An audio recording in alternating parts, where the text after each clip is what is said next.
Hello everyone, hope you're doing well. Today it's time to have a look at some of the suggestions passed to the developers for June 2020. And as we always do, I just want to thank Coke Spray and also the team behind sending these suggestions to Gaijin for their awesome work, making sure that all of the stuff is ready to go, and also putting it into a wonderful format so we can have a look at it. Now, in this video, we're going to be having a look at the aviation portion. I think we're going to do one video on each of the portions of it, since there seems to be a decent amount of each part. So let's get started. The first one is the P47B, and this is from Aquila Chrysatos. And if you don't know what the P47B is, well, we have some P47s already in the game, such as the P47D. We also have some later P47s, such as the N version and an M version. And when it comes to the P47B, it is obviously an earlier version. There was a lot of problems with the XP47B, which eventually became the P47B. It had the ailerons themselves had a tendency to snatch and freeze at high altitudes, and also control surfaces were noted to be excessive at high speeds. And Republic solved the first issue of this by introducing all metal covered control surfaces on the production P47Bs, and also revised the shape of the ailerons, and they were able to significantly reduce the stick forces required at high speed. And eventually they fixed all of the issues with the prototypes, if you want to put it like that, of the XP47B. And when the P47B entered service, it then had a bunch of other issues, which is why it never really saw what we would class as, I suppose, mainline service. So it was, the P47B was first produced near the end of 1941. It underwent a bunch of trials over the course of 1942, and by mid-1942, the 56th Fighter Group received P47Bs and was the only group to actually do so. Although these planes were largely used for testing to iron out the continued issues that arose over the type's lifetime, the 56th Fighter Group faced significant challenges when actually operating these things. They actually overall lost 13 airmen and 41 aircraft, and this was mainly put down to pilot inexperience with a heavy single-engine fighter, but also due to persistent issues that the Thunderbolt had in a high-speed dive control loss. There was actually a story of a P47B's rudder ripping off during high-speed testing, and the official orders were to limit the plane's usage to 300 miles per hour and harsh maneuvers. Now, the P47B eventually was later redesignated to the RP47B to show that it was restricted, and it was only flown for test purposes despite being a production aircraft. It never actually saw combat, and it was eventually succeeded by the P47C, which had a much better life time to it. And the P47B's notable complications were its high altitude performance. Even though you had all of these complications with the P47B, it was seen that its high altitude performance was very good because of its advanced turbo supercharger system at the time, and the Thunderbolt line would continue on to field many of the great variants that we already see in the game. So see this as one of those P47s which never really made it. It never got there, but at the same time it was a good stepping stone to the vehicles that we have in the game. If you want to know its armament, 8 50 cals were obviously on board. When it comes to the engine, it was an R2821 made by Pratt & Whitney. So overall, a very powerful aircraft, but had some very, very bad teething issues. But it'd still be nice to see it in the game. The next one is another vehicle which has a very interesting history. This is the Ju-287. Now, this is also from Flex, and the Ju-287 has many different interesting ideas behind it, and we'll go through them one by one. But I also want to say, when it comes to this article, it seems to have been roughly translated from Russian to English, and therefore there are some acronyms in it which don't really make a lot of sense. So it says stuff like originally proposed KPS with an angle of 29 degrees. Now, this doesn't really make make a lot of sense until you realize it was just lifted straight off of a Russian website and stuck into Google Translate. So when the article talks about KPS, I'm pretty sure what it's talking about is a straight wing design, and then CBS, which was eventually used, is referring to the forward swept wing design, which this machine actually had. So yeah, it's very odd when it comes to it. So the other thing as well that this article doesn't talk about was the actual versions that were made by the Soviets after the war, and I'm guessing that's because it's probably going to be in a future article.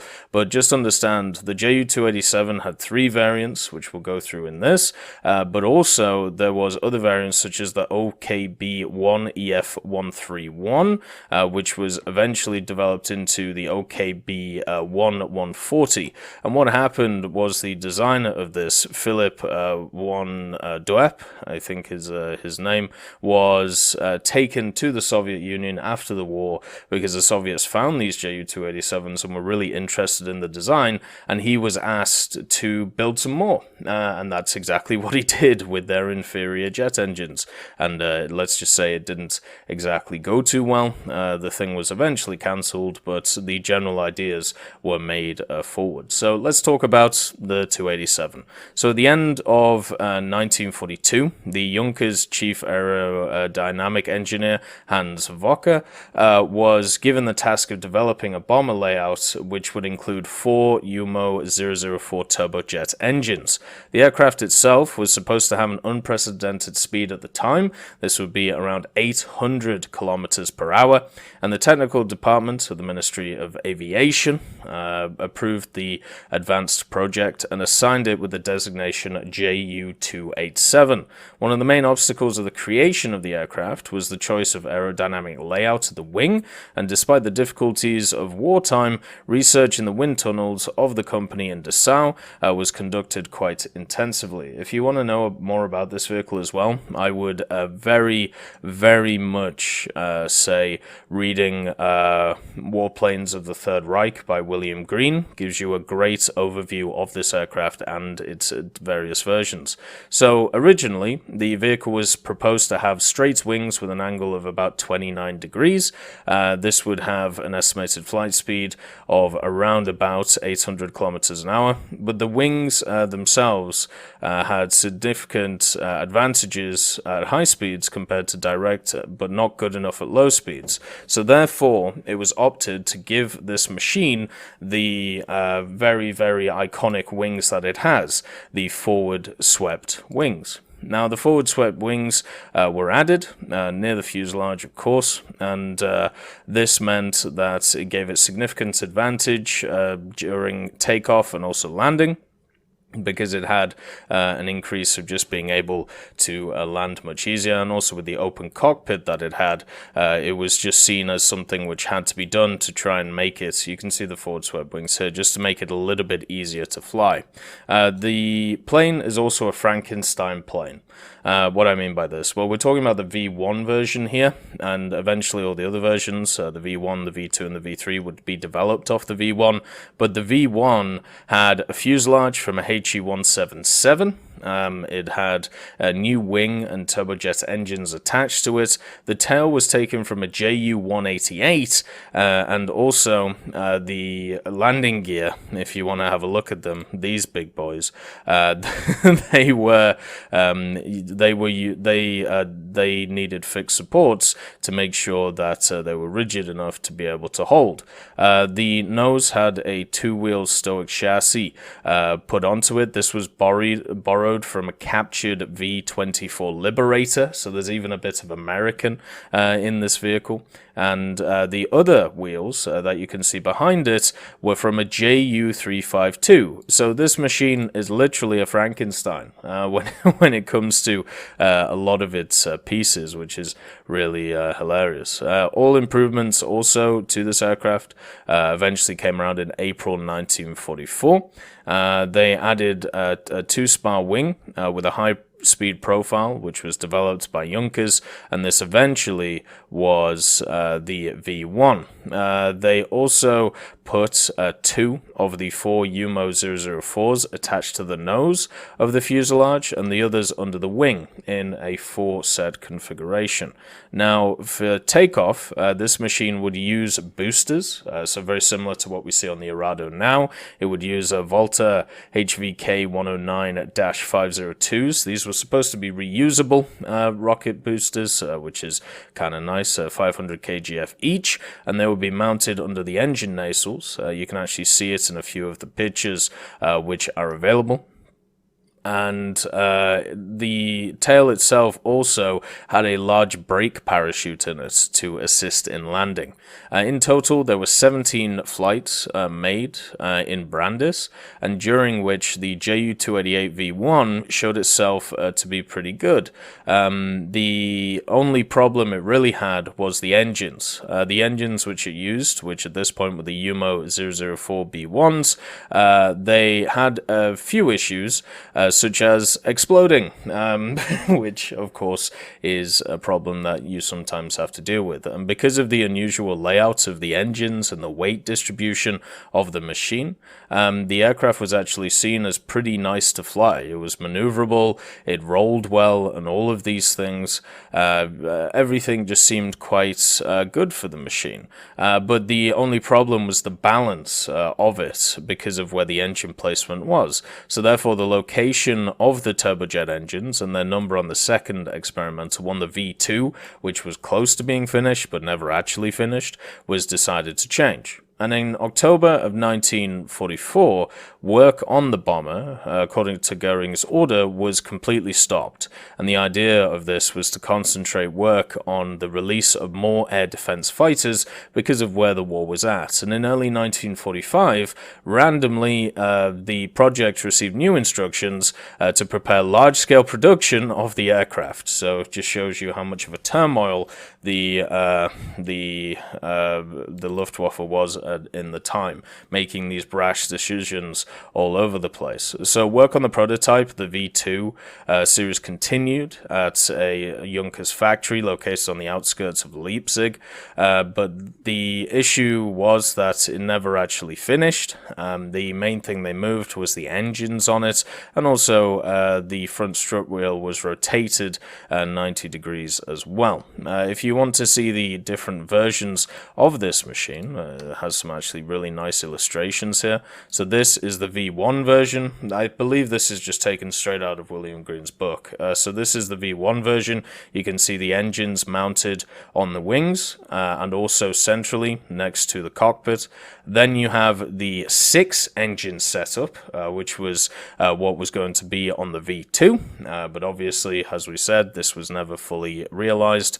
And then this would be the V3 version, which was never realized, with the 2 central engines and then 4 engines, 2 on each of the wings, with the slightly different cockpits from the first one. You can see the normal cockpit here, then we have the elongated one, which is very similar to something like a Ju-288, and then you have the extra engines on this. The other thing as well that you can see on the tail here, this was supposed to have a radio-controlled 213mm, so that would have been its defense. The main idea was that its defense would eventually be just something which the defense would be the speed of the machine, kind of like how the Arado was.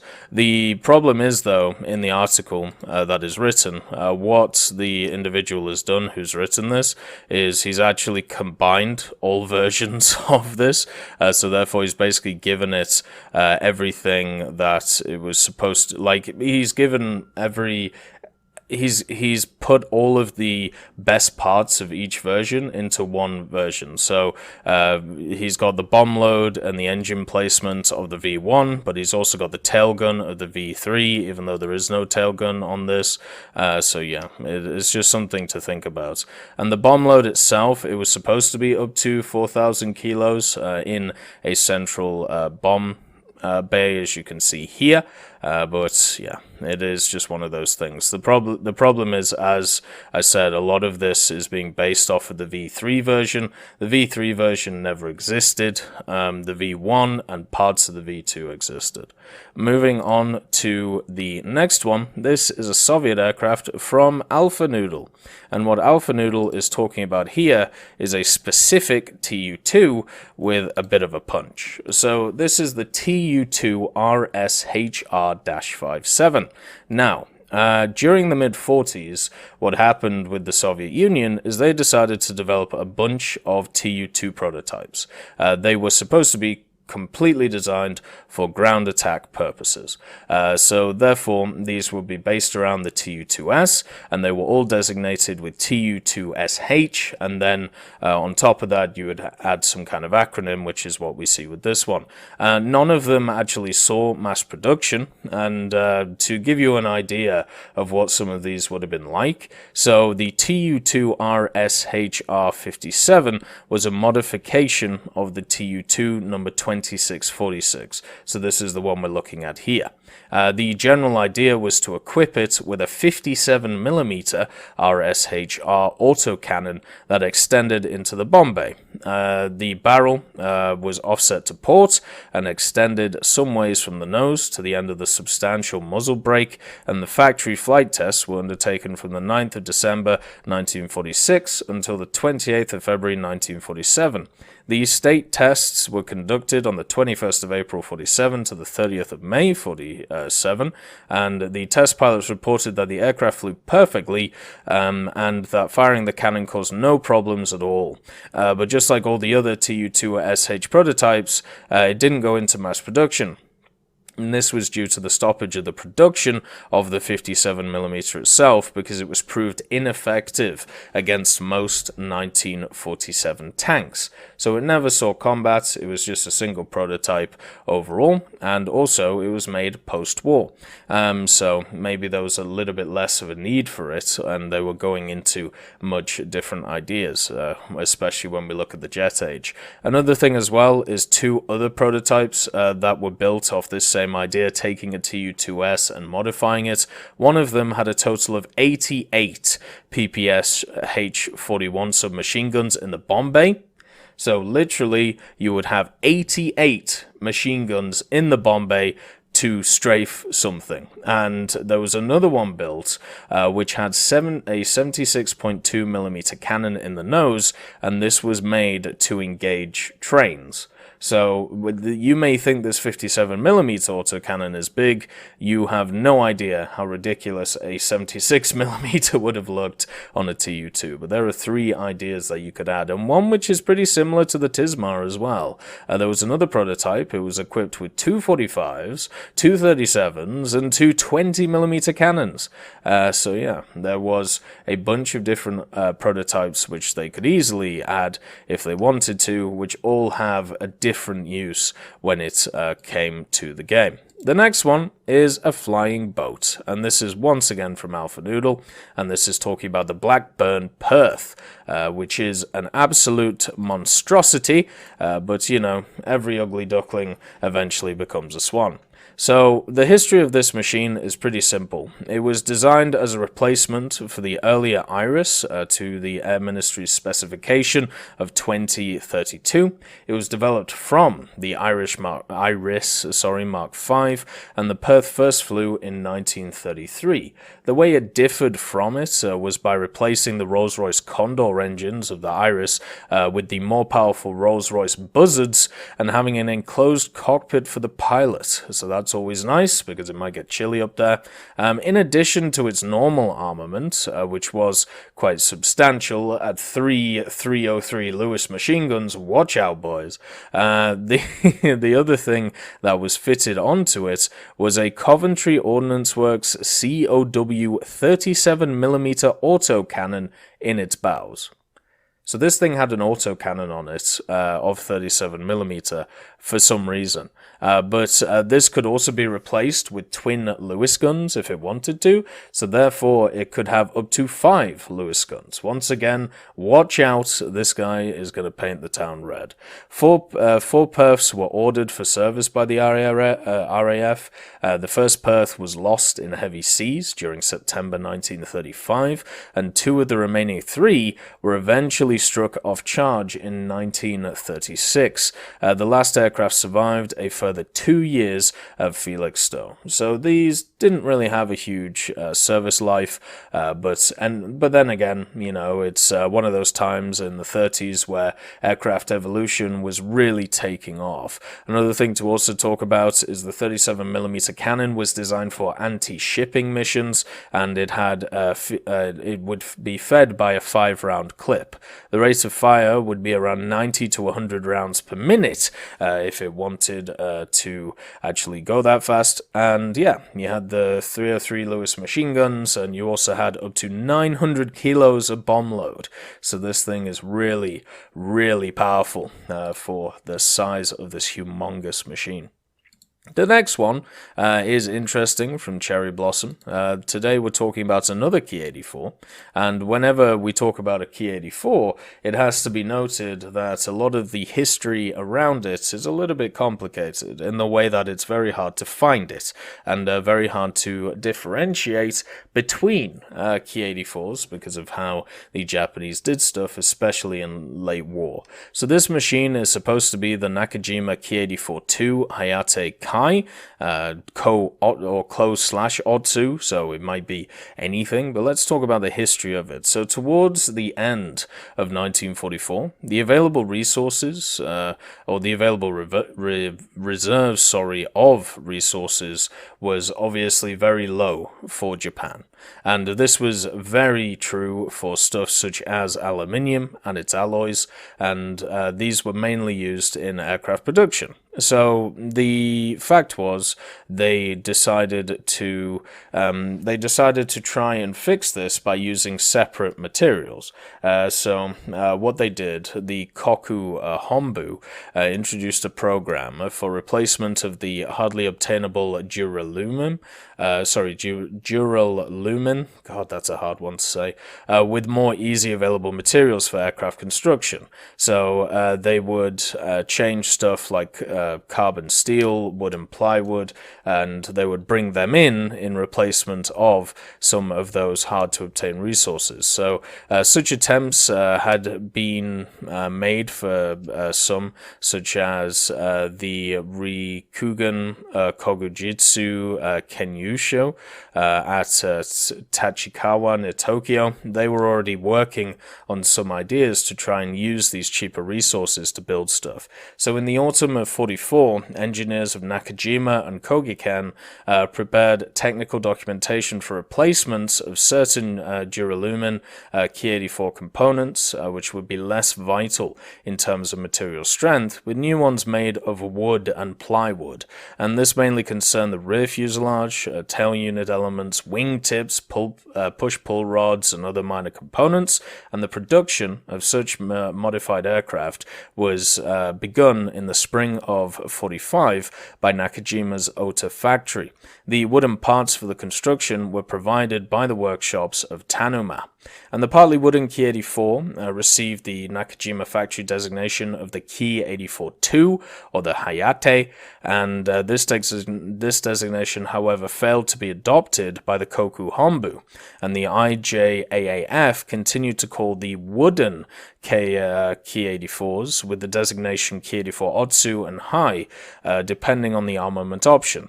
So, viewed from the outside, the wooden Ki 84-2s were practically indistinguishable from the regular Ki 84s, and it isn't actually known how many of these Ki 84-2s were produced, and as they were counted among the overall number of manufactured Ki 84s, they just weren't distinguished. So there could have been, 50, there could have been more, there could have been less, it's very hard to tell. The Ki 84-2 was powered by the standard HA4521 engine, or the improved HA4523, or the most powerful, which was the HA4525 in the case of the latest aircraft. So therefore, you know, this machine would be, obviously it would have slightly different characteristics to the standard Key 84 because of the fact that it would have slightly different weight distribution and also slightly different slightly different parts made of it. So yeah, it would be kind of cool to see.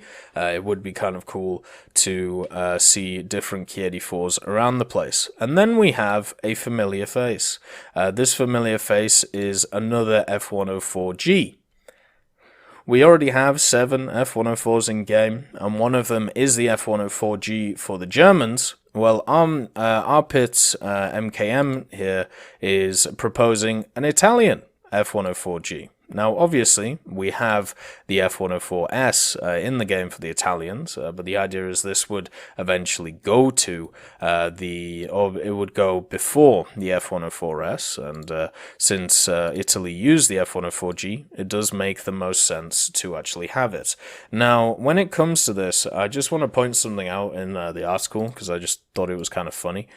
So I'll read this verbatim, and let's see if you can pick what is wrong with this sentence. I think that this aircraft would have a nice place in game because it would give to Italy a nice backup aircraft for a hypothetical Italian top-tier lineup also. This aircraft would be a great stepping stone to get the F104G. So obviously, you know, our pit might be Italian or might be a English, you know, his English might not be his native language, but I really like the word hypothetical instead of hypothetical, and I really hope that that is an actual word. And I think we should use hypothetical a lot more in common verbiage. The aircraft that we see, the F104G, it's an exported and modified version of the F104, sold to many different nations. The aircraft itself was born as a pure interceptor, but obviously it got modified to fulfill the role of an attacker, and this brought the Germans mainly to crash a lot of them, not just because of the attacking nature, but also during landing. They seemed to struggle a lot when it came to landing the machine, and that might be down to the airfields they were trying to land it on. But in Italian service, this machine saw a lot less accidents compared to the German Air Force, but it wasn't seen as good enough for the Italian requirements at the time, so therefore they later got it upgraded to the F104S, which is, you know, just kind of how it is. The aircraft was obviously capable of reaching Mach 2, just like all the other F104s, and it was the first aircraft in Italian service capable of doing so. But unfortunately, it only had AIM-9Bs as its air-to-air IR missiles, but the aircraft was also capable of carrying different air-to-ground weapons, so that would stand it apart from some other stuff. So yeah, this would just be another proposed F104 to the game, giving it to Italy. Be very similar to the German one, with maybe slight modifications depending on which version of the F104G you wanted to give the Italians, but it would be lovely to see. The last little vehicle we're having a look at is from Zero, and this is a SVorski. This itself is the SVorski J9, the Proto Thunderbolt, and this is going to be going to Sweden, as you can see the insignia on the machine itself. So this is known as the SVorski J9 in Swedish service, but we have to start its story a little bit earlier. So we have the EP-106. This was a modified version of the SVorski P-35 fighter, and it was intended for export to Sweden.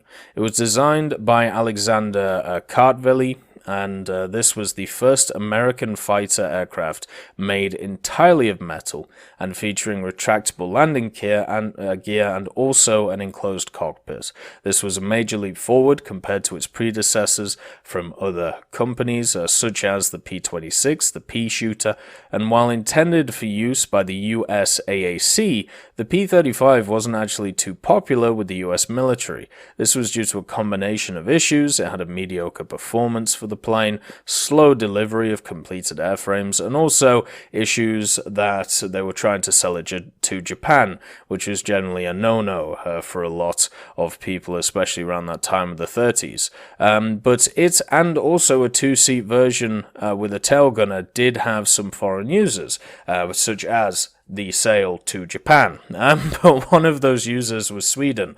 They ordered 120 of the EP-106s, 60 Reggiani 2000s, which is of course the ones which we already have in game in the form of the J20, and they did this in the late 30s as part of a process to try and modernize their air force. Only half of the EP-106s would be delivered before the arms embargo was put into effect by the US government, and the reason why they did this is because they were worried that the aircraft themselves would either end up in German or Soviet hands, and obviously this would be pretty bad if either nation invaded Sweden. There was also a few other issues, such as, you don't know whether Sweden is truly neutral, or the US also wanting at the time to stay relatively neutral when it came to the war, because there was a lot of people who had a very anti-war stance when it came to America, seeing the war in Europe not to be their issue, basically, which I think is a fair stance to take when you look at the time. So technically speaking, this machine, which was eventually redesignated the J9, does have some improvements over the original P-35. The armament was mainly changed from the American version. It was equipped with two 8mm and two 13.2mm machine guns. This apparently, two of them had a quartet of 8mm instead. It also had a pretty powerful engine, the Pratt & Whitney Twin Wasp engine, gave it 1,050 horsepower, and this gave it a top speed of 290 miles per hour, and this was a bit slow compared to its European contemporaries, but serviceable for an aircraft mostly expected to drive off incoming bombers and also recon planes. So overall, this could be a nice little vehicle that we add to the early ranks of the Swedish, and yes, it is American born, but as always Swedish modified, meaning that yes, it would be nice to see it in the Swedish tree. Anyway, that is the stuff that was passed aviation-wise to the developers in June of 2020. I hope you all have a wonderful day, and I'll see you next time. I'd like to thank Ambrosius McClellan, B. Young, Battling Bacon, Blackie, Chris Giltnane, Conte Baraka, Daniel Stanton, Elove Goat, Jay Wilt, Martinez, Trigger Hippie, Universe, Eugens Terry, and also I'm Devilish and Samuel Slick for supporting the channel.